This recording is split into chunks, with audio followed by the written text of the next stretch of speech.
una vez que entras en Bitcoin y entiendes que existe una disrupción más monetaria que tecnológica, que realmente no le pide permisos a los gobiernos que meten sus narices entre un envío de dinero de punto A a B, o sea, lo hace de cierta manera muy resistente a la censura, y que llegado el momento es distinto a todo lo que conocimos, que era un inmueble, obras de arte, acciones, bonos o cualquier otra cosa que el ser humano, oro e incluso dólares en estos países, no tanto en México, pero en otros países como Colombia, Argentina y Venezuela, el dólar pues ya es como una reserva de valor. Y te das cuenta que uno solo cumple una característica al momento de que todo se pone color de hormigas, y es la inconfiscabilidad.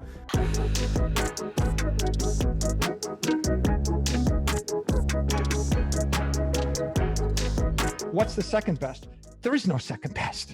Bueno, bienvenidos una vez más a este podcast sobre Bitcoin. Antes de presentar a mis invitados de hoy, voy a dar una breve sinopsis sobre lo que vamos a hablar y dar un pelín de contexto para que se entienda mejor, sobre todo el comienzo. La primera pregunta que hago va relacionada con los recientes eventos de Binance, Samurai y Roger Ver. En tres casos está relacionado con el Poder Judicial y con sentencias legales. En el caso de Binance, su CEO, CZ, ha sido condenado a 4 meses de prisión por blanqueo de capitales. En el caso de Samurai Wallet, que es un monedero enfocado en la privacidad, donde se utilizan CoinJoins, que es simplemente una herramienta para mezclar tus monedas y que sean más difíciles de tracear, de saber de dónde procede. Pues han sido arrestados sus fundadores y CEOs, y en el caso de Roger Ver ha sido detenido en España por un tema de impuestos. Parece ser que hubo una cantidad de alrededor de 50 millones que Roger Ver, pues a través de sus asesores, parece ser que no declaró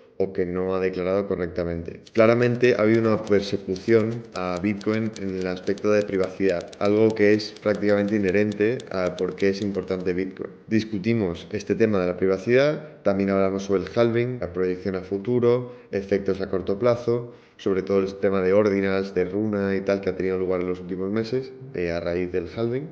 Y también hablamos de las mejores herramientas para comprar, para custodiar y para mantener el Bitcoin. Animo a seguir la conversación, aunque sea un poco más densa al principio, hasta el final, ya que al final llegamos a unas conclusiones interesantes. Y también animo a, si no conocías el canal, revisar un par de episodios que creo que pueden ser importantes para entender mejor Bitcoin y también para dar un poco más de contexto al enfoque que le damos a este canal. Estos episodios son los de Arregla el dinero, arregla el mundo, que es el primero que grabé con Félix Moreno, y también recomiendo el caso bullish de Bitcoin, un podcast que grabo con Lunaticoin, con Álvaro de María y con Félix Moreno, donde repasamos el último año y un poco el futuro próximo, una pequeña proyección de lo que viene. Y además creo que se añaden muchos ejemplos que sirven mucho y que son importantes para entender mejor Bitcoin. Sin más preámbulos, BTC Andrés y Lore Bitcoin.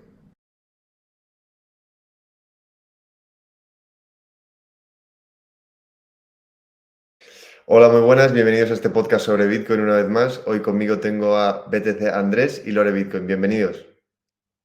Hola, muchas gracias por la invitación. Para nosotros es un placer estar aquí en este espacio. Hola, ¿qué tal? Muchísimas gracias por la invitación. Muchas gracias por haber insistido. Para el que no lo sabe, pues tuvimos una de esas 2 semanitas muy ocupados, pero Leo se encargó de, menos mal, insistir. Así que aquí estamos. Gracias, Leo. Nada, un placer, un placer. A veces no es fácil coordinar los calendarios, pero me alegro de que lo hayamos hecho. Bien, me gustaría empezar comentando un poco las últimas noticias, ¿no? El arresto de Roger Ver, el arresto de los fundadores de Samurai Wallet y los 4 meses a prisión del CEO de Binance. ¿Qué diferencias hay entre un arresto y otro? ¿Cuáles son un poco las connotaciones diferenciadoras y qué opináis sobre todo esto? Bueno, las damas ¿Yo? o como quieras. Bueno, yo creo que la diferencia principal entre cada uno de estos tres arrestos que mencionas, Leo, es primero el que uno de los arrestados daba servicios de lavado de dinero. El segundo daba servicios de lavado de dinero. Y el tercero Y el tercero omitió información sobre su estado fiscal. Ahora, entre los dos primeros hay una gran diferencia. ¿Por qué? El primero tenía custodia de los activos que supuestamente fueron utilizados para lavar dinero. Pero Eso quiere... creo que Ajá. es a Binance. ¿O Ah, cuál? justo, justo, justo. O sea, ahorita iba a ser justamente este juego de Vale. de a quién me estoy refiriendo, ¿no? Entonces, Binance, ya que se aclaró, Binance CZ tenía la custodia de los activos que supuestamente se utilizaron para realizar este lavado de dinero, lo cual debería ameritar una responsabilidad mayor, ¿cierto? Los segundos, que son los de Samurai Wallet, no tenían custodia de los activos que supuestamente se utilizaron para realizar lavado de dinero. Sin embargo, pusieron al alcance de los usuarios de la wallet un servicio que permitía realizar, no, o sea, no el propósito era lavado de dinero, aunque ellos en algunos tweets lo hicieron ver de esa forma, pero era simplemente para ganar un poco más de privacidad como usuario de Bitcoin y no tenían la custodia de los activos. Ahora, estamos viendo que SZ le dieron una pena de 4 meses de prisión. O sea, es una cosa nada, ¿no? Muy bajita la pena, muy rápido salió de esta situación. Algunos dicen que es de hecho debido a la cooperación que hubo de parte de SZ y de Binance para poder aminorar esos cargos. Sin embargo, esta cooperación no se dio a cabo hasta que ya había una investigación fuerte, ¿no? O sea, ya había un arresto, una orden de arresto, o sea, no fue como, ok, yo voy a cooperar contigo porque estás investigando, no es, ok, ya emitieron una orden de arresto, ahora sí voy a cooperar contigo. Entonces, veremos qué sucede con los creadores de Samurai Wallet. Sin embargo, no creo que les den 4 meses de prisión. Desafortunadamente, el hecho de no haber estado regulados, como el caso de Binance, pues es algo que seguramente no le está gustando a las autoridades. Algunas de las posturas que dejaban ver en Twitter tampoco creo que sean muy gratas para las autoridades. Entonces, probablemente pase como también el caso de Tornado Cash, donde, o sea, todavía seguimos sin saber exactamente qué va a suceder o qué no va a suceder con este caso.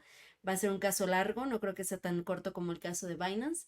Y pues bueno, esas son mis opiniones hasta aquí, Andrés. Uf, te estaba escuchando palabra por palabra. Está perfecto, no sé qué agregar más que voy a copiar de un tweet que le vi a Giacomo Zucco, que decía, ¿cómo te atreves? Nunca te perdonaré tener que ponerme en la situación de defender a los de Samurai, a CZ y a Roger Ver, porque bueno, decía el tweet de él, odio más al IRS, gobiernos, naciones y funcionarios que al final del día nos llevan a una conclusión que hemos tenido durante mucho tiempo. Es que, por ejemplo, si yo le digo, Lorena, a mí me parece durante tantos años que los impuestos son un robo. Tax es robar. Y luego pasa algo con Roger Ver, va a parecer muy extraño que yo diga, ah, pues ¿por qué te saltaste los impuestos? No debiste haberlo hecho. Y hay que tener mucho cuidado con lo que se dice. Por ejemplo, si uno pone un if o algo que sea copulativo entre una cosa y otra, por ejemplo, tal vez si tenías que pagar algo, tus impuestos, por ejemplo, pero ya acabamos de decir que es un robo. Es extraño lo que voy a decir. Sí, solo sí, las consecuencias son las que están apareciendo ahorita. Pero otra persona, aquí hay demasiados puntos de vista. Otra persona te va a decir, bueno, pero por ejemplo, en el caso de Roger Ver, él renunció a la nacionalidad. Sí tenía unas dos compañías que vendieron posteriormente a la renuncia de la nacionalidad americana unos Bitcoin que él supuestamente no declaró y ahora están en un tire y encoge de quién tiene la responsabilidad. Por ejemplo, él dice que tal vez quienes tenían que asesorarlo legalmente porque él contrató y aparece ahí en el escrito a un bufete para que hicieran todo esto de liquidación, exit tax, o sea, yo no sabía, pero había que pagar un exit tax, un impuesto para salir de Estados Unidos, que son 2.000 y pico de dólares, más liquidar o no las compañías. Todo esto, yo no creo que Roger Ver, de verdad, no creo que Roger Ver estuviera mal asesorado. Roger dice que se asesoró. Los asesores van a decir que tal vez omitió alguna información. Y entre estas tercerizaciones y tantas partes va a estar el fiscal no sé, de Nueva York diciendo, alguien aquí hizo tener una pérdida al IRS, así lo llaman. ¡Wow! El IRS, por eso tuvo una pérdida. Yo de verdad, wow. Entonces, ¿a quién odio más? Y tal vez si la cantidad de odio que nos tenemos en Twitter sea igual a conocer una persona en público. La persona, por ejemplo, Lorena una vez que me conoció me dijo que yo era muy mamón y casi, ella no odia a nadie, pero le faltó decir que me odiaba. Y una vez que tú conoces a la gente en real life, no importa si has escameado medio planeta con una altcoin como Bitcoin Cash, lo que está sucediendo es en qué posición te pone el gobierno para plantear los siguientes tweets los siguientes días. Porque si lanzas una diciendo, oye, debiste haber pagado tus impuestos, tal vez eres un bootlicker, o si dices, mira, tal vez lo de Samurai es un caso muy, muy, muy, muy, muy, muy especial. Porque solo hay una realidad y hay varias realidades, pero una de ellas es que llevamos más de una semana y nadie puede hacer un Whirlpool. Es un fact, una realidad. Entonces son cuestiones que te enseñan a preguntarte, tal vez estés utilizando una herramienta con puntos únicos de fallo y tal vez Andrés, eso no. ¿puedes resumir brevemente qué hace exactamente Samurai y luego dar un poco de background de quién era Roger Ver y de qué hizo un poco em, Mira, por dar un pelín de Samurai es una wallet no custodial de código abierto. Ups, un montón de tecnicismos. Es una excelente wallet con un montón de herramientas para mejorar la privacidad en Bitcoin. La privacidad en Bitcoin se maneja para tratar de aumentarla a niveles fuera del código de Bitcoin. Es decir, esta wallet nos ayuda a hacer ciertas cosas. Dentro del código de Bitcoin ya no es tan sencillo aumentar nuestro nivel de privacidad, a menos que hablemos de otras cosas más técnicas como Taproot o hagamos multifirmas entre varios. Digamos que gracias a que tenemos que utilizar ciertas herramientas fuera del código de Bitcoin, utilizamos Samurai, que es una wallet con dichas herramientas, de las cuales una sola quedó inhabilitada. Si tú tienes tu propio nodo, y aquí vienen más tecnicismos, muchos de los que me escuchen seguro tendrán un nodo y dirán, yo me compré el nodo de Dojo o me lo bajé a mi Windows y corro a una especie de Samurai Wallet con mucho control. O sea, no es esa newbie como mi vecino que dice, igual, me recomendaron Samurai Wallet y ahora voy a hacer un CoinJoin. Ya vienen más tecnicismos, pero no quiero entrar a explicar al 100% cada uno, no quiero confundir más. Pero entre las cosas que te permitía hacer era un CoinJoin. Si tú eras como yo, como mi vecino, no te ibas a bajar ningún nodo, sino ibas a tratar de mejorar tu privacidad de los Bitcoin que tenías gracias al CoinJoin. Digamos que el CoinJoin es algo así en 5 segundos explicado, como si yo tuviera un Bitcoin en mi celular y bajara a una reunión de vecinos y les dijera, nosotros 11 o 10 vamos a hacer un CoinJoin. Mis vecinos me van a mirar raro y dice, bueno, todos nosotros tenemos un Bitcoin, ¿no? Ojalá. Y lo que vamos a hacer es poner en un bol, o mejor dicho, pasar el celular a la persona que está a tu derecha y hacemos un círculo. Dicho eso, lo podemos hacer una o dos o tres veces porque somos 11 y no va a haber una vuelta completa. Y nos vamos a ir con un Bitcoin que pierde la trazabilidad, si existía alguna, entre el Bitcoin y mi persona o el Bitcoin y los Bitcoin anteriores. Es un Bitcoin nuevo.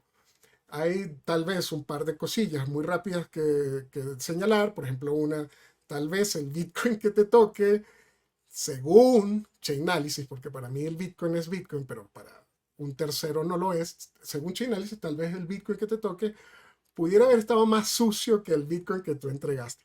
Y dos, sales totalmente neutro o tablas. Es un Bitcoin con el que sales. Más allá del mal ejemplo, porque en este caso yo les di un celular Samsung viejo y me voy con un iPhone 15 nuevo.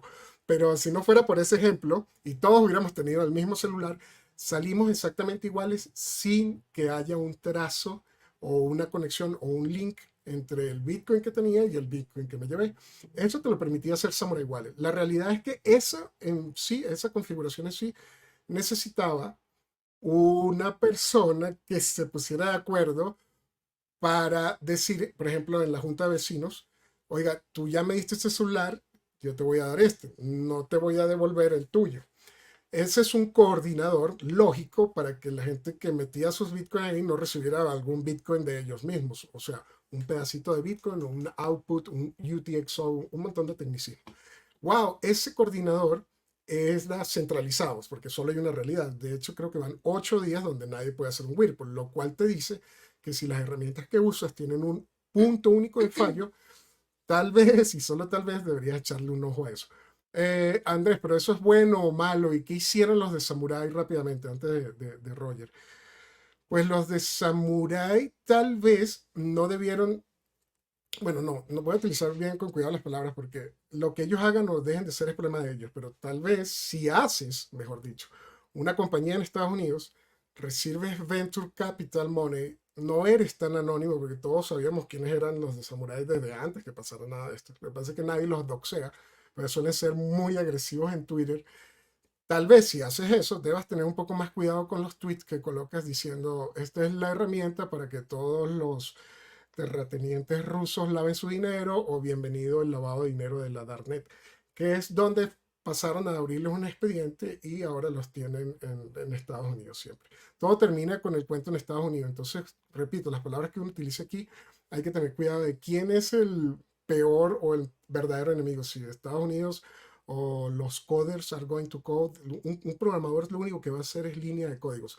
Ellos se estaban lucrando con cierto movimiento. Sí, a ver, hoy leí unos de Tornado Cash, que no es exactamente la pregunta que hiciste, pero estaba leyendo que las personas sabían que se estaba lavando dinero ahí y lo que hicieron fue lucrarse con el token y lo que hicieron los dos máximos programadores de Tornado Cash era tener la mayoría de los tokens, porque cuando tú generas un token con un dedo y te repartes entre dos personas, ahora, para el que no lo sepa, tienes una DAO, pero que no es otra cosa que el que tiene más y el que lo imprimió con un dedo puede tener más poder de voto. Eso de las DAOs también puede ser una ridiculez. Pero de vuelta al principio, vamos a ver si me curo en salud en esta entrevista. Yo he dicho más de una vez que el lavado de dinero es fundamentalmente lo bueno.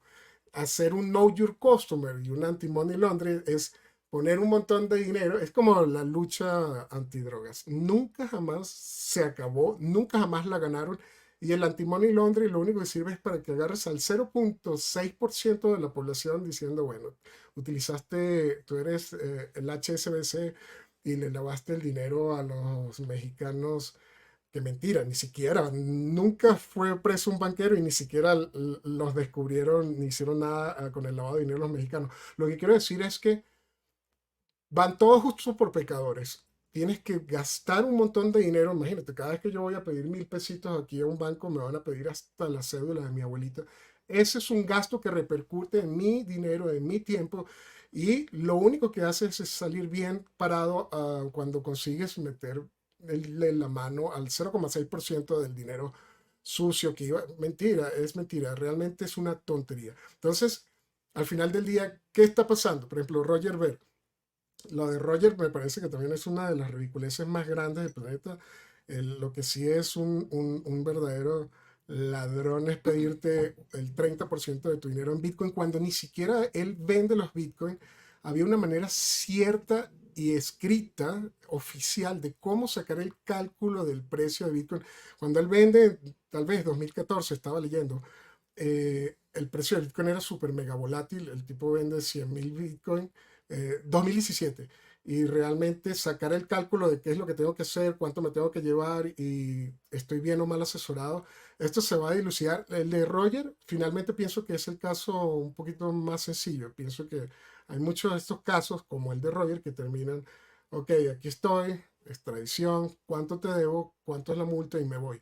Pero uno de los casos que estábamos hablando, Lorena y yo, más interesante sería el de Samurai, hasta dónde van a llegar, porque dicen que Bitcoin es dinero y todo es aunque no tengas control, como bien mencionó Lorena, todo es transmisión de dinero sin una licencia. Está muy complicado. Muy bueno. No sé si fuiste tú el que tuiteaste que era curioso que como los organismos gubernamentales trataban a Bitcoin como dinero cuando les conviene, le mencionan como dinero para ponerle impuesto, lo tratan como una security cuando les conviene para quitarte impuestos y lo pueden moldear conforme les convenga para intentar sacarte el mayor dinero posible, ¿no? Es curioso. Sí, O no solo el mayor dinero posible, sino hacer de ti un ejemplo para los demás, ¿no? Como es el caso, por ejemplo, de Ross Ulbricht, como es el caso incluso de lo que sucedió con Tornado Cash y lo que seguramente va a suceder con Samurai Wallet. Sí, sí, no, y al final, hombre, Roger Ver era una persona que, bueno, le llamaban Bitcoin Jesus, se dedicó a regalar bitcoins a través de su página bitcoin.com durante muchos años. O sea, él hizo una gran labor al principio, lo que pasa que luego pues salió Bitcoin Cash y los block wars, pues él se desvió y sigue pensando que Bitcoin Cash es lo mejor. También me parece curioso que precisamente ahora que acaba de resurgir, hizo un podcast por primera vez hace un mes y pico con este Vlad, como que de repente ha resurgido y han ido a por él. No sé bien qué hay detrás y tal, pero es curioso. Eh, pero sí, desde luego parece que es una persona bien asesorada y sí que choca que incluso sus abogados le han dicho que han hecho el due diligence, que habían hecho intentar hacer lo mejor posible, y que de repente te arresten en España, además que la han arrestado, no sé si estaría de viaje o es que vive por ahí, eh, pues y poner una multa de 50 millones me parece como excesivo, ¿no? Una persona que en principio tenía las cosas en orden. Eh, como bien, McAfee, ¿no? En España. De ¿eh? hecho, como McAfee, como John McAfee en Sí. España. Bueno, Una noticia que ese había acabó peor. extradición. Sí. Sí. Entonces me hace pensar mucho si ser americano no es una especie de jaula gigante donde si realmente el gobierno quiere buscarte años después porque debes impuestos, no importa si te vas, si eres ciudadano, no Ujú. importa dónde estés, me hace pensar mucho en eso. O también dije que la tenía fácil Roger, pero no sé si también sea un ejemplo. Como ustedes creen que existe Bitcoin y puedes hacer lo que quieras. Ahora esta persona vendió y se fue, incluso tuvo el tupé de renunciar a nuestra queridísima nacionalidad americana. Tal vez no sea tan fácil como una simple multa. No sé, veamos si también es un ejemplo su Sí, caso. sí, sí, Debería ser una simple multa, pero sí. A ver. sí. Es curioso que él, bueno, seguro que no viene bien hacerse amigos allí por donde va, ¿no? Y él es bastante agresivo en la forma que habla de muchas personas y no sé si eso al final le ha jugado una mala pasada o qué. Pero bueno, y cambiando de tema, acabamos de ver el halving, ¿no? Mucha gente esperaba que hubiera ese escasez de liquidez y que de repente el precio se disparara, porque si la demanda continúa igual y el suministro se divide por la mitad, pues aquí tiene que haber una subida brutal del precio y tal. Por supuesto no ha sido así, no solo eso, sino que hemos visto cómo el precio ha bajado. Eh, ¿qué podemos aprender, uno, de halvings anteriores y qué podemos esperar los próximos meses? Mira, yo creo que de hecho, bueno, el único halving que a mí me tocó fue el del 2020, porque yo conocí Bitcoin en 2017, entonces no me tocó el anterior. Pero yo recuerdo que el pasado, para empezar, bueno, estábamos en pandemia, ¿no? O sea, fue un halving un poco curioso porque se vivió y se celebró online. Y luego, segundo, yo recuerdo que justo la expectativa inmediata era la misma que ahora, ¿no? Que era, no, el Bitcoin se va a disparar el precio así, ¡pum! Mañana, ¿no? Mañana después del halving vamos a ver cómo sube estrepitosamente. Y honestamente no pasó así. Entonces, yo creo que nos queda el aprendizaje de el mercado se comporta de una manera muy curiosa cada vez y muy particular. Y segundo, el hecho de que no estamos en el mismo escenario, tanto políticamente como económicamente, que hace 4 años. Estamos en un escenario donde no hay, donde hay actividad económica afuera, pero al mismo tiempo ya tenemos en Bitcoin agentes con mucho poder económico jugando el mismo juego, países enteros, naciones enteras, instituciones financieras muy grandes participando en Bitcoin que mueven los mercados de una forma que nosotros no podemos, pues, prevenir ni tener una predicción exacta de lo que va a suceder, porque además recordemos que ellos están jugando un juego que vienen jugando desde muchos años, ¿no? O sea, Wall Street, la bolsa de valores, todos estos movimientos que ellos muchas veces anticipan desde su trinchera, desde su conocimiento de lo que va a hacer el otro con información interna. Bueno, ese juego era parte de Wall Street. Ahora traslada esto a cripto, donde no nada más obviamente están ellos, sino también muchos otros agentes que están jugando, que son pequeños retails, pequeñas participaciones de Bitcoin, pero ellos siguen teniendo información de lo que va a hacer el otro. Entonces, siento que esto va a modificar mucho el comportamiento de lo que es Bitcoin. Lo ha estado modificando durante el último año, los últimos 2 años. Bitcoin no se ha comportado de la misma manera que siempre. Entonces yo creo que deberíamos dejar de tener tal vez esa expectativa de ciertas cosas y más bien seguir prestando atención a lo que están haciendo esos grandes jugadores que han entrado desde hace un par de años. Sí, básicamente cada vez que estamos alrededor de las fechas del halving, ocurre, a mí, yo entré en Bitcoin en el 2011 y el halving de 2012 pasó desapercibido para mí, yo ni me enteré que eso existía. Entonces podremos decir que tal vez sí me enteré que existía algo que se llamaba halving en el 2016 y en el 2020 y ahora 2024. El primero, pues, ni idea. Yo entré en Bitcoin y dije, ¿qué será esto? Se ve bien bonito y empecé a regalar, comprar, etcétera. Pero digamos que después de varios halvings siempre pasa algo alrededor. Una es la certidumbre cierta, real e intrínseca dentro del código que está ahí, que dice cada 210.000 bloques hay un halving. La otra son unas 3 o 4 realidades que suceden afuera del código every single time, cada vez que pasa. La número uno es que llegando al halving, pues lo que va a pasar es que, pues si Bitcoin vale lo mismo y yo estoy minando y me van a pagar menos, oiga, pues al final de mes tengo que pagar la electricidad y tengo menos dólares si vendo esos Bitcoin porque tengo menos Bitcoin. Caramba. Entonces tal vez tenga que empezar a pagar aquellas máquinas que pues no me sirven porque no me dan ningún retorno de inversión, son negativos al final del día. Si sea 0,17 centavos negativos, 0,17 dólares, ahí está, hay una calculadora para eso y bueno, la pago. Y eso conlleva que si apagas, pues baja el hash rate, se vuelve menos seguro y entonces la gente dice, wow, tal vez esto no sirva, pues, apago más máquinas, me pagan menos y termino vendiendo más Bitcoin, esto no sirve, baja el hash rate y se vuelve una espiral ¿De la de muerte? la No. muerte, sí. Y esa espiral de la muerte, que cada un mes antes de un halving aparece en CNBC en todos los anuncios, ¿no? Y esa espiral de la muerte la gente no sabe, la primera vez que se escribió fue en bitcointalk.org y decía espiral de la muerte de la minería y de Bitcoin.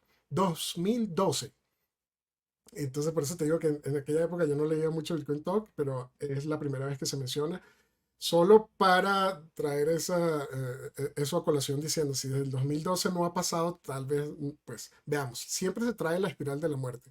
La otra cosa que se trae es que el precio debería subir al doble rápidamente por una cuestión de que, pues, si hay menos oferta y la demanda siguió igual. De hecho, pues estaba interesante esto de gente queriendo comprar tal vez hasta en ETF, en Wall Street. Pues el precio debería subir al doble. Luego empiezan a hablar de que si Bitcoin necesita un tails emission.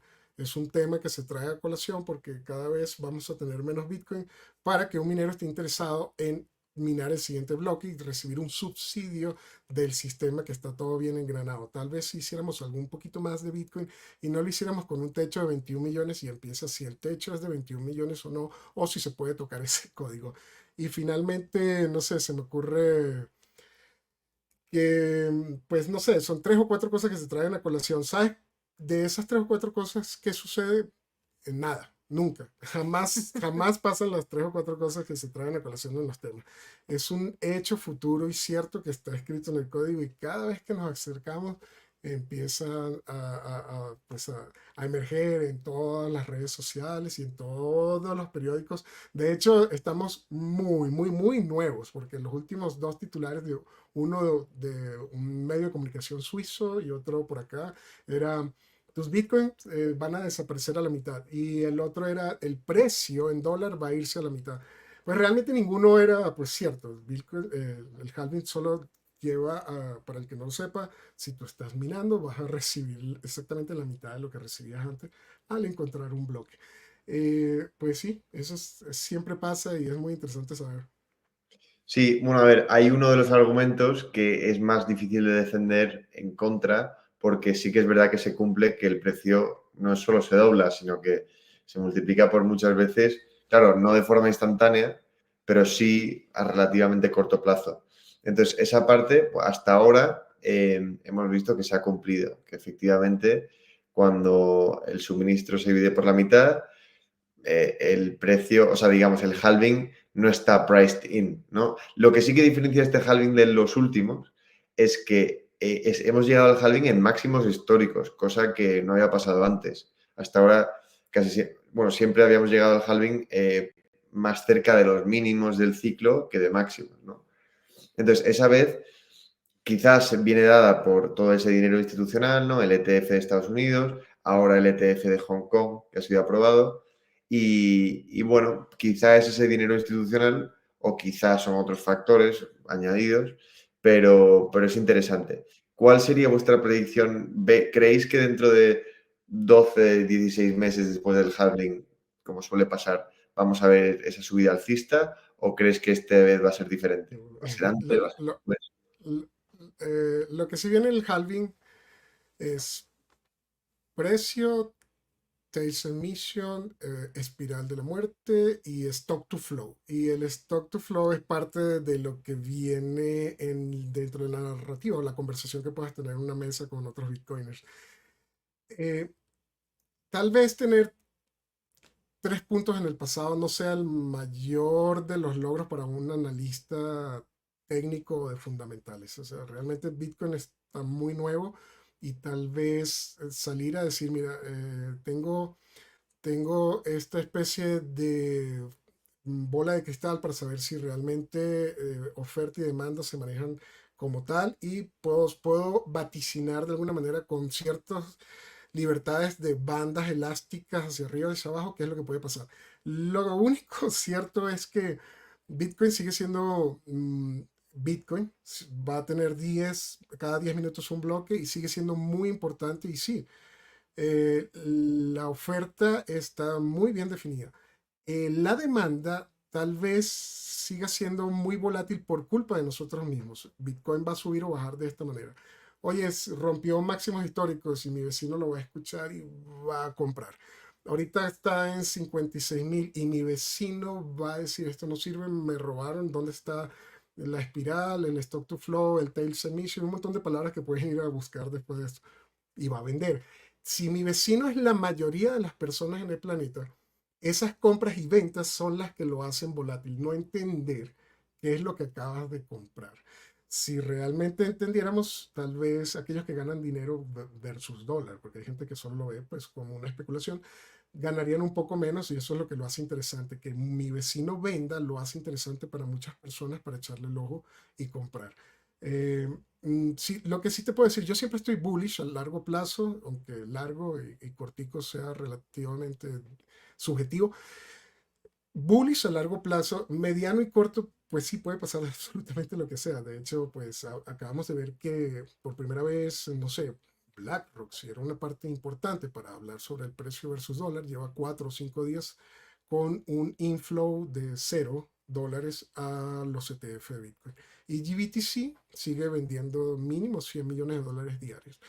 ¿Cuánto puede afectar esto? ¿Qué va a hacer Hong Kong? No lo sé. Nunca me atrevo a mojarme mucho en corto plazo. Lo que sí es quiero que recuerden que la última vez que esto sucedió, de nuevo, lo que sucedió en el pasado no son expectativas seguras de que pase de nuevo, pero subiendo cayó como 6 o 7 veces un 30%. Y esos bajones yo sí los viví, eso sí los recuerdo bien, esto no es 2012. La última vez decir que 6 veces bajó 30% es como 72 bajar a 50.000 ahorita y todavía no los ha tocado. Entonces, bueno, para aquellos que estén nuevos, recuerden que esto es volátil, pero a largo plazo siempre estará bullish. Ahora no sé qué va a suceder. Creo que hay un problema de liquidez en Estados Unidos, eso sería para hablar más adelante. Siempre el nombre del juego se llama imprimir y van a imprimir más. Entonces, a largo plazo versus dólar, siempre estaré bullish. Bitcoin solo hay 21 millones. Y bueno, ¿sí? ¿Yo? Ok. Mira, yo creo que para finales de este año tal vez veamos un escenario bastante positivo para Bitcoin. No tengo la certeza, pero justamente como menciona Andrés, eso es lo que yo considero que podría pasar. No estoy segura. Ahora, lo cierto es que hablaba de los institucionales, ¿cierto? Los consumidores de los institucionales muchas veces también no están tan bien informados, ¿no? O sea, los consumidores de de los productos que están vendiendo la institucional muchas veces tampoco es como que sepan de mucho, simplemente se guían porque sus asesores les dicen compra esto, ¿no?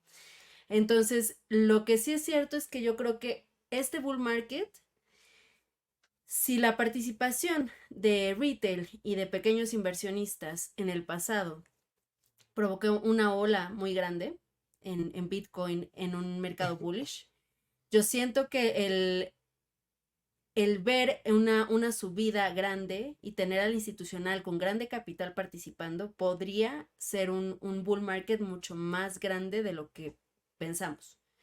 Eso es una suposición mía, no tengo la certeza de nada, pero es algo interesante para no perder de vista.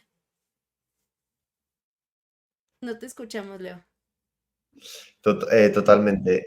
Yo estoy de acuerdo contigo. Yo creo que estamos viendo como la adopción no deja de crecer.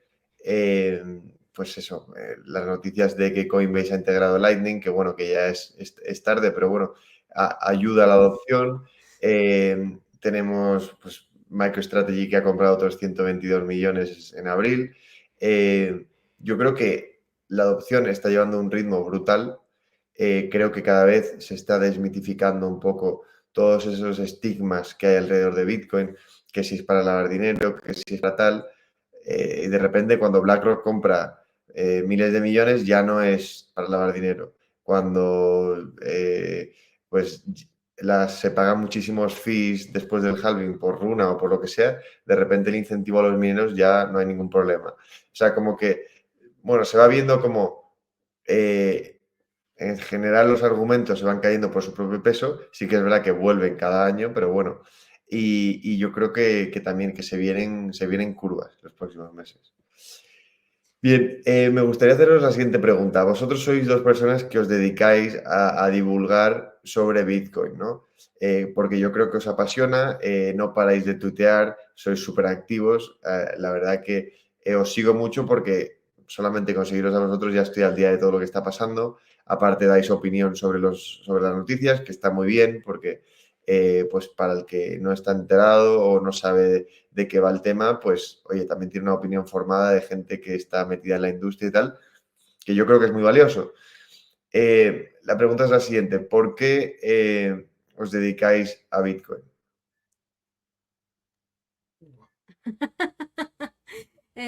Bueno, yo creo que esto es algo justamente muy, muy personal, ¿no? Desde mi perspectiva, yo me dedico a Bitcoin porque la primera vez que yo escuché sobre Bitcoin me pareció que es la herramienta que va a transformar el mundo, que está transformando el mundo, ¿no? Eh, Desde muy joven tuve una visión muy esperanzadora del futuro y al mismo tiempo muy rebelde respecto al presente.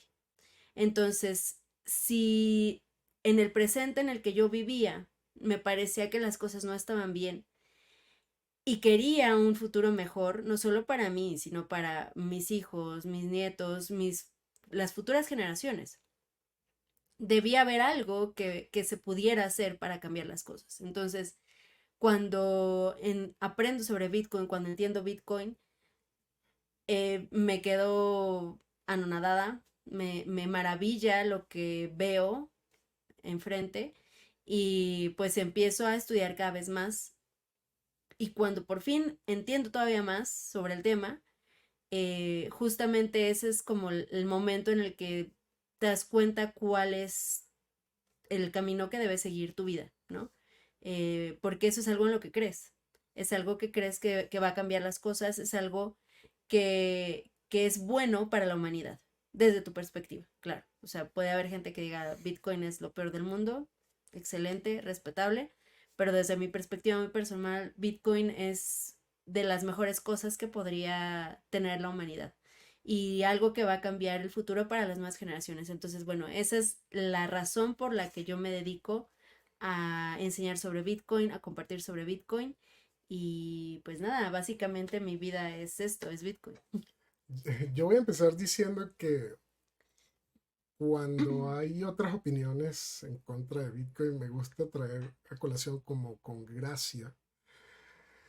Cuando doy unos cursos en un meetup en el Bitcoin Embassy Bar, siempre Lorena me presenta como, mire, él es Andrés, va a dar un curso. Cualquier cosa que él esté diciendo lo pueden interrumpir, levantar la mano y decir, mira, eh, no estoy de acuerdo con esto. Ujú. Entonces, pero también con cierta gracia yo le digo, bueno, Lorena les está invitando a levantar la mano para no estar de acuerdo. Ustedes pueden decir lo que sea, pero estarán equivocados. Entonces, de una, yo soy el que tiene la razón, les digo, y ellos pues se ríen por la manera como lo digo. Pero muy en el fondo, sí, pueden haber otras posiciones, siempre intentar ser coherentes con respecto a Bitcoin, pero a ver, ¿qué es lo que te lleva es muy personal también, a ir entregando tu vida a Bitcoin?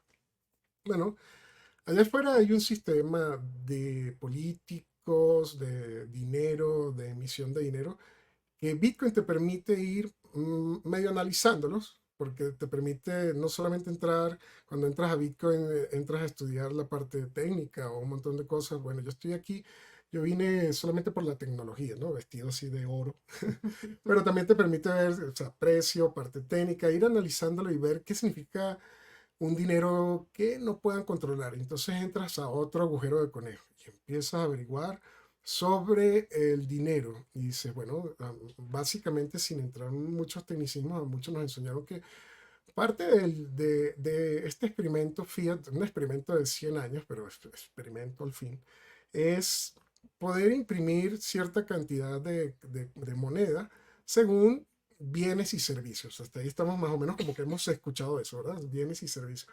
Pero de repente el sistema necesita un empujoncito porque, no sé, hay tal vez algún problema en Ucrania y hay que ir a apoyarlo con $1 trillion. Entonces, yo veo que a veces tal vez impriman una especie de dinero que no va exactamente o no corresponde exactamente con esta definición de bienes y servicios, sino bueno, ya hay que defender el sistema o alguien necesita liquidez en el sistema.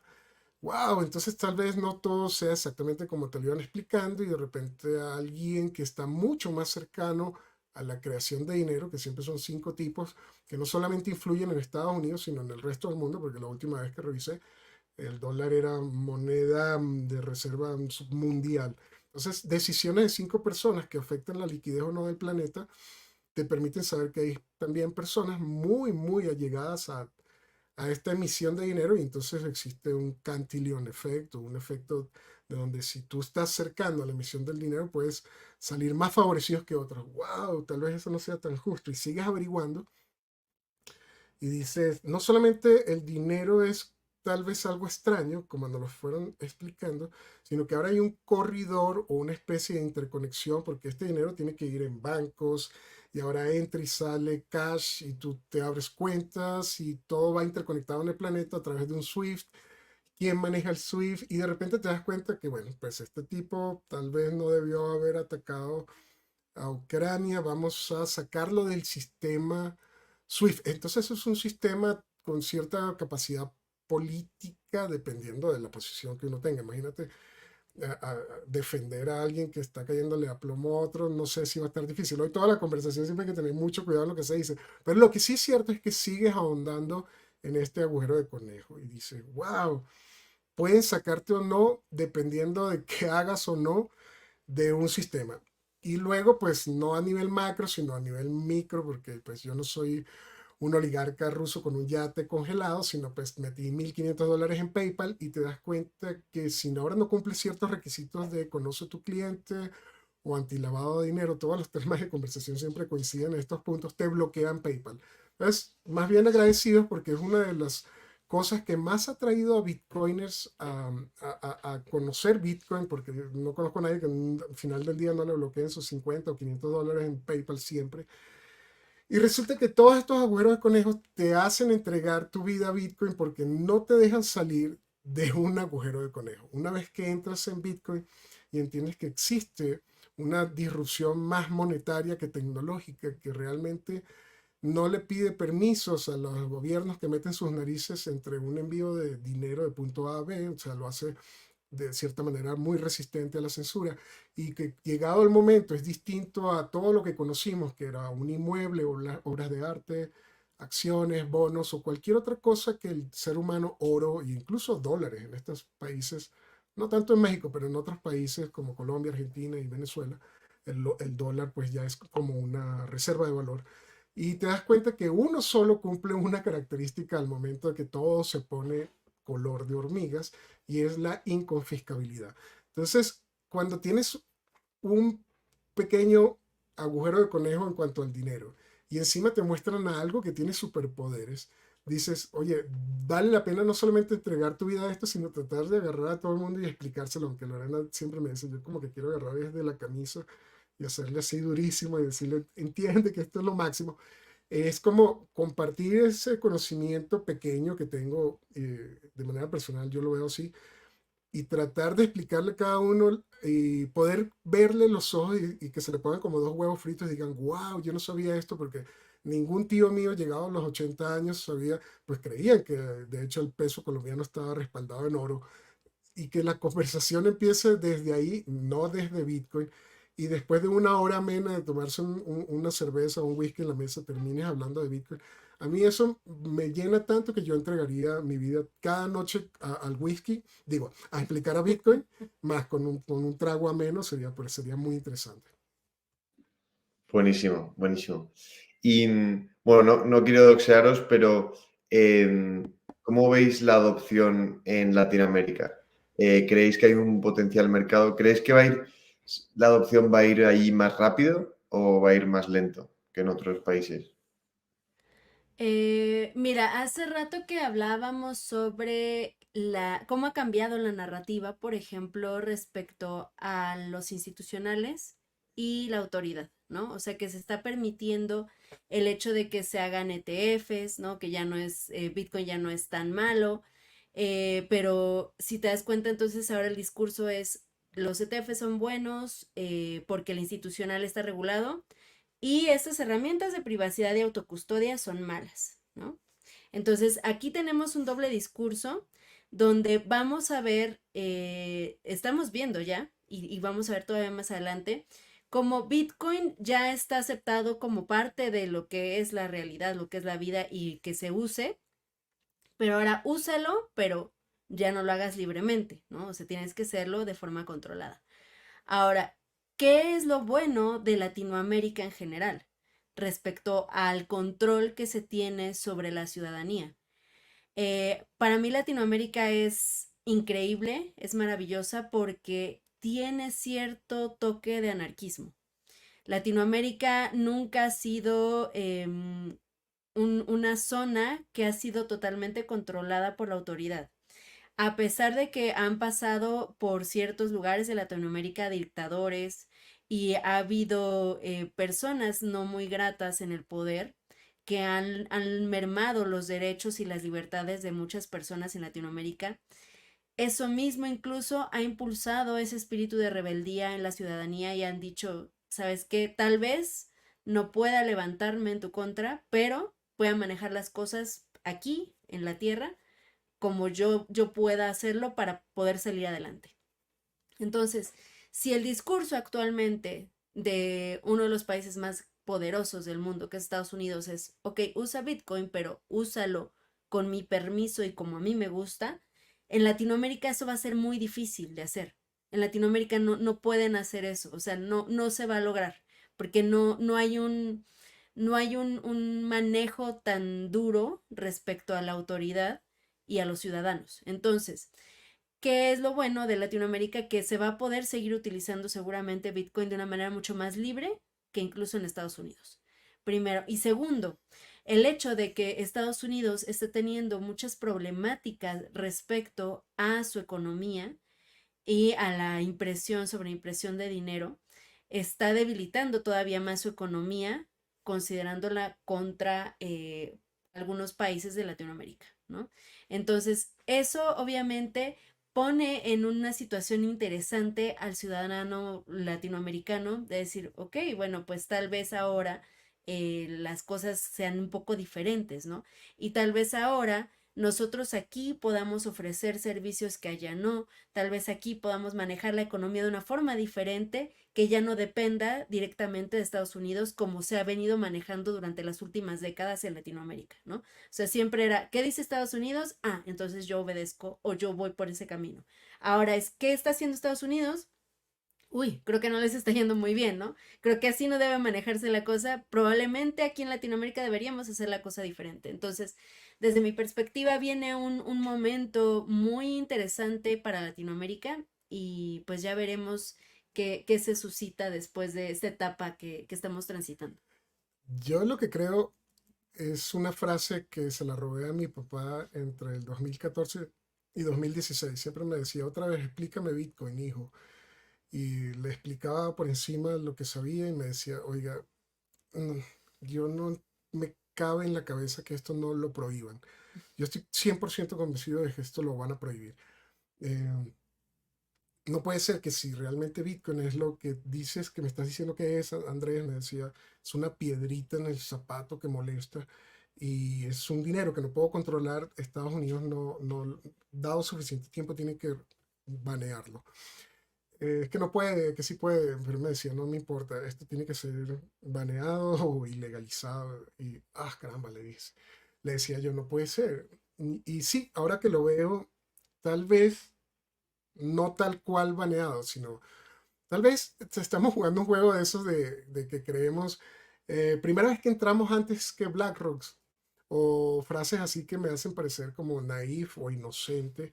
Oye, yo alguna vez vi, no era el BlackRock, sino era el otro socio que decía que ellos estaban minando desde el año 2014. Yo no creo que el dueño de un tercio del cash o el gerenciador de inversión de un tercio de todo el cash del planeta no supieran de Bitcoin en el 2017, 16, 15, 14.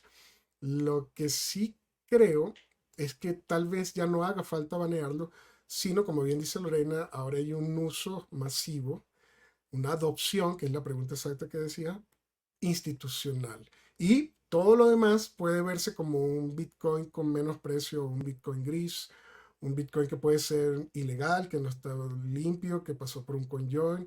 Y por favor explique, llene el siguiente formulario, pero ¿por qué usted hizo un conjoin? Como cuando nació la criptografía y te decían, uno le decía al otro, ¿por qué usarías criptografía? Solo aquellos que tienen algo que esconder lo harían. Es una estupidez lo que tú estás haciendo. Sí creo que puede, puede haber gente allá con mucho dinero allá afuera, muy poderosa, que finalmente no lo banee, sino lo intenten controlar de la manera que BlackRock podría llegar a hacerlo. Me compro la mayoría y pues no puedes utilizar Samurai Wallet. Eh, creo que vamos a tener que, lo cual es difícil, empezaba a decir Lorena, utilizar de alguna manera Bitcoin más soberanamente, lo cual me llega a pensar que tal vez Bitcoin no tenga una respuesta para cuando alguien me pregunta sobre adopción masiva. Tal vez Bitcoin no sea para adopción masiva, sino para gente soberana. Si yo quería seguir utilizando mi wallet, cuando llevo 1000 mensajes respondidos de no veo mi dinero en Samurai, tal vez pásate a Blue Wallet, que es más sencilla, o Green Wallet, no sea la respuesta que quería haber dado, porque si le caen al nodo de Blue Wallet, vamos a tener esta conversación en 10 años. Otra vez, sí. Entonces, utilizar el nodo es como acordarme de que todo el mundo entra a Bitcoin por obligación o para hacer dinero. Y tal vez en un futuro utilices tu nodo por obligación, no porque a nadie le interesa estudiar esto, Pero sí, esto de la adopción masiva me hace pensar que hay como un 60% del planeta. Los números están ahí afuera, solo hay que googlear. Tal vez más, que no tienen acceso a bancos. Y no es porque los bancos no deseen, sea muy apetitoso tenernos como clientes, sino que nosotros mismos no cumplimos ciertos requisitos de trabajo, ni siquiera tengo un ID o una cédula y no puedo abrirme una cuenta bancaria. Ellos desearían tener mi business o mi negocio, pero media África o más no tiene acceso a cuentas bancarias y en Latinoamérica peor, 70% en Guatemala, que acabamos de llegar, Perú, no sé.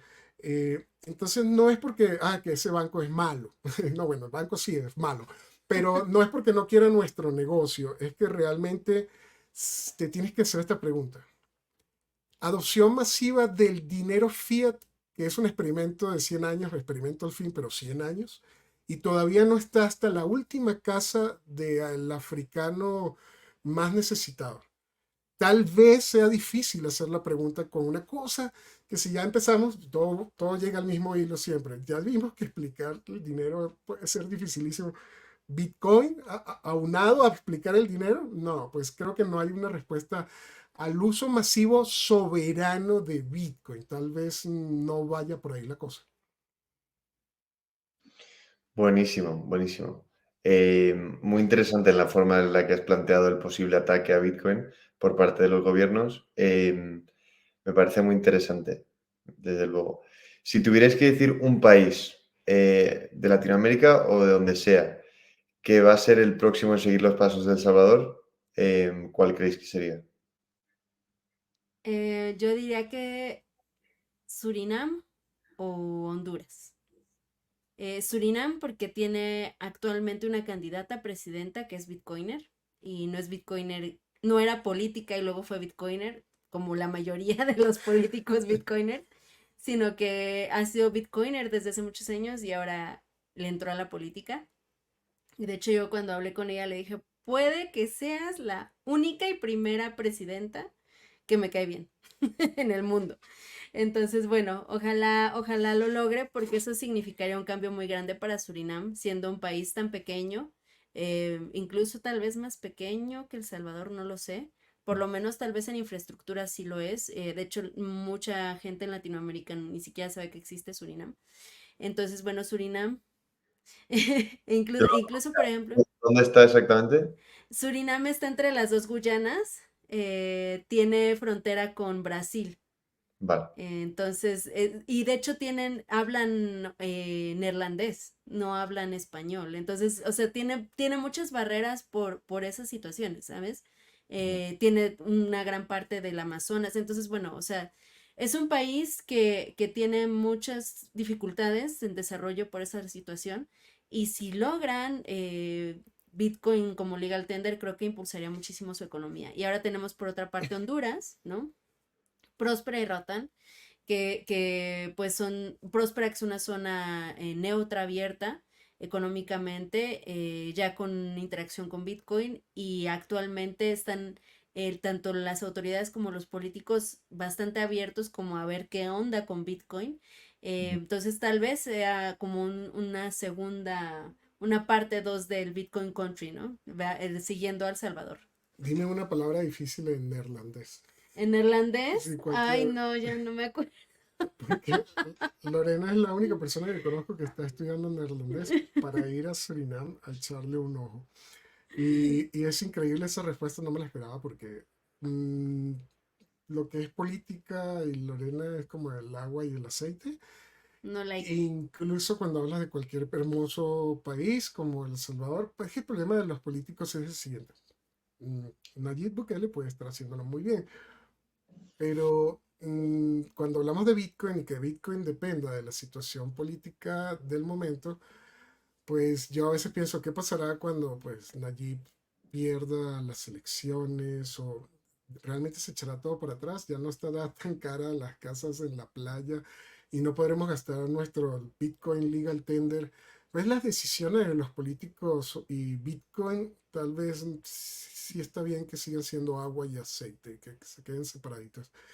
No sé, no sabía esa respuesta, no sé qué país vendrá. Pues es por el momento y cuando uno sí se deja llevar por políticos y el calor del momento, yo decía que Argentina tal vez podía ser muy liberal al respecto, pero yo tiendo a equivocarme en cuanto a política y Bitcoin. No Pues, sabría decir. o sea, mira, tú sabes que, y de hecho tiene mucha razón Andrés, o sea, yo en general la política la aborrezco, me da como... "Ugh".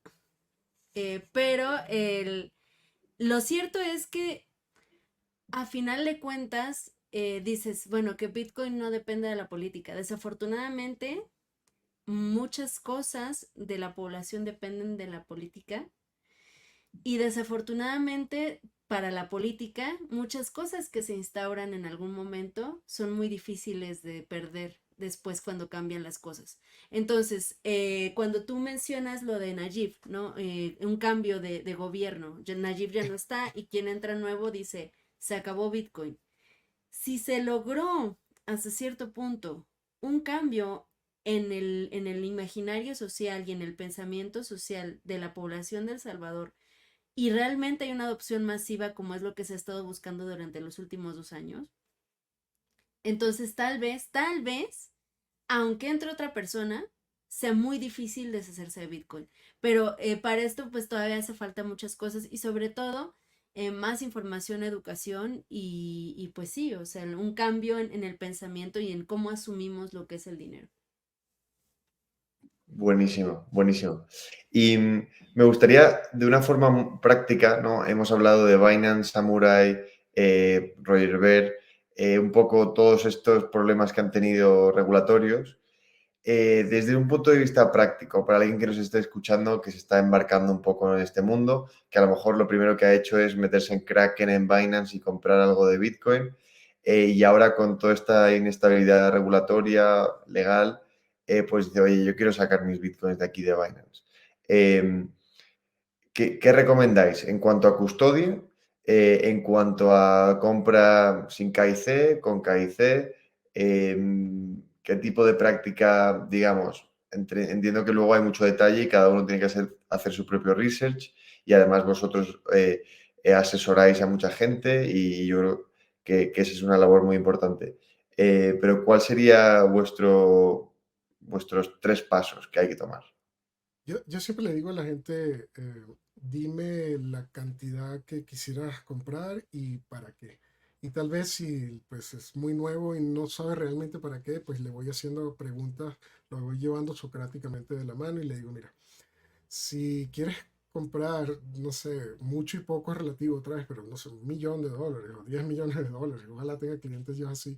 Y le digo, oye, es muy difícil que una manera sin Know Your Customer, como por ejemplo RoboSats, Hodel, BISC, Lightning Network, Peer-to-Peer Bot y otros, te permita el libro de órdenes por la cantidad de liquidez que hay ahí satisfacer tu orden de compra. Es decir, vas a empezar a comprar y ¡bup! A los $2.500 te vas a comer todo el mercado que existía en esos métodos de compra sin dar Know Your Customer.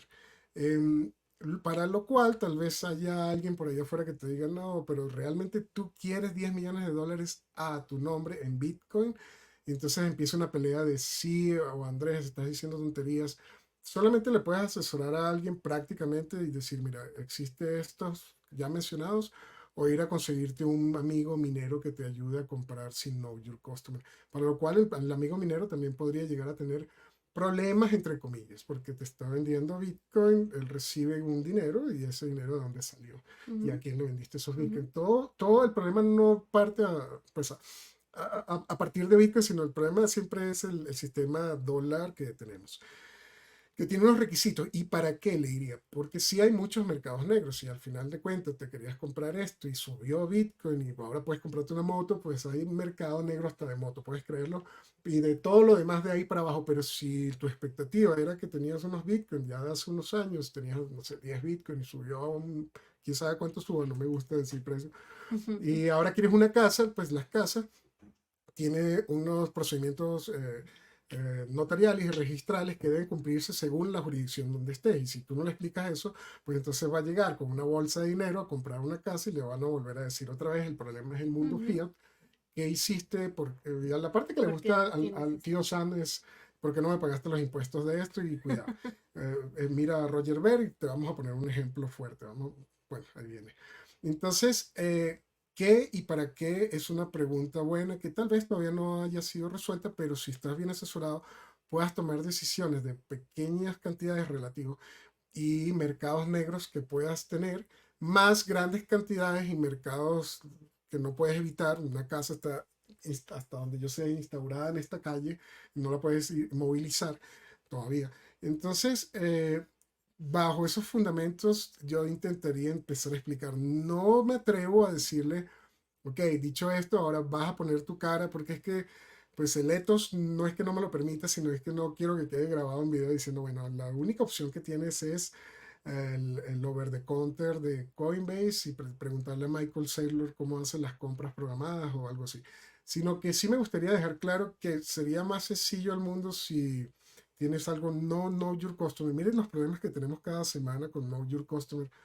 De hecho, el primer Know Your Customer que va a salir de conclusión de este video es que Roger Ver no tuvo coin control, consolidó todos los UTXO o pedacitos de Bitcoin y vendió y quedó clarísimo en la cadena de bloques. No sé por qué esperaron 7 años para tocarle la puerta y, o sí, alguno dirá que es por culpa, no sé, del libro, qué sé yo, que sacó. Pero en definitiva, además la venta la hizo con Know Your Customer en un centralized, en un SEX, un exchange que le pidió a todas luces, eh, pues, ¿quién eres tú? Soy Roger Ver. Seguro que era dueño incluso de la mitad del exchange, el amigo Roger. Entonces, decir esto sin la responsabilidad de contarte la historia hacia atrás de, mira, cuidado con los Bitcoin, Know Your Customer. Bitcoin es súper pseudonónimo, lo fue desde el primer día, línea 10 del white paper. Por favor, intentemos entender cuáles son las consecuencias. A mí me gustaría mandarlos todos a un DEX, tal vez la liquidez no sea posible y para qué. Y una de las personas que me enseñó este tipo de respuesta, esto no es mi respuesta, es copiada de Lorena, porque ella tiene un bar, el Bitcoin Embassy Bar, para lo cual ella nos puede decir lo difícil que sería tratar de no hacer esto todo lo más legalmente posible. Sí, justamente, cuando tú tienes una visión a largo plazo de cómo vas a usar tu Bitcoin, que es, por ejemplo, no sé, utilizarlo como tu fondo de retiro, utilizarlo para comprar una casa o hasta un carro, que no es una cosa tan grande, ¿no? En todos los países existen regulaciones para qué cantidad de dinero tú puedes pagar en efectivo por algo, ¿no? Y aún así puede haber cuestionamientos de dónde salió, ¿no? Entonces, si tu visión a largo plazo es hacer eso y tu visión a largo plazo incluye el hecho de que siga existiendo un Estado y una nación y no vivamos completamente en un anarquismo tipo Mad Max, probablemente va a haber un cuestionamiento de por qué, de dónde salió ese dinero, ¿no? O de en qué momento compraste ese Bitcoin y con qué recursos. Entonces, desafortunadamente, seguimos viviendo en un sistema así. No sé si en 30 años, que es, por ejemplo, mi visión a largo plazo, 40 años, cuando ya decida retirarme y utilizar ese Bitcoin, sigue existiendo este mismo sistema como lo conocemos, pero si sigue existiendo, lo más probable es que si estamos viviendo una etapa en la cual se está intentando controlar el uso de Bitcoin, en un futuro probablemente sea todavía más controlado. Entonces, si yo en este momento que tengo 34 años y estoy ahorrando en Bitcoin y estoy haciendo mis declaraciones de impuestos de, oye, mira, acá está este Bitcoin que acabo de aceptar como pago, ¿no? Ahí está tu factura, ahí está tus impuestos, ¿no? De aquí a 30, 40 años, oye, ¿y en qué momento compraste ese Bitcoin? Ah, mira, ¿te acuerdas de todos estos impuestos que te pagué?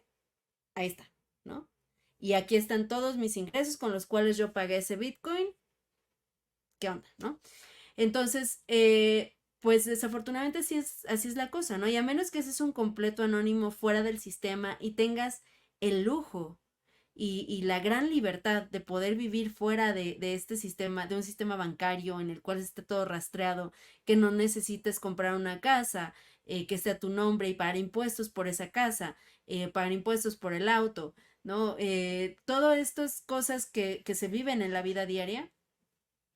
Desafortunadamente el KYC y el hecho de que la autoridad se dé cuenta de que tú tienes Bitcoin va a llegar tarde o temprano, en algún momento, desafortunadamente. Entonces, pues sí, yo no me gusta el KYC, no me gusta la autoridad, no me gustan los políticos, pero desafortunadamente así es la vida, ¿no? Y aunque la visión de Bitcoin desde su origen y de parte de la visión de muchas personas es, sí, abajo el sistema, ¿no? O sea, queremos libertad. Desafortunadamente, a través de la historia, todas las revoluciones políticas, sociales y de pensamiento que se han dado, lo que termina sucediendo es que se cambia el sistema que existe, se cambia, se modifica de alguna forma, pero se institucionaliza ese movimiento revolucionario. O sea, termina siendo absorbido por el sistema.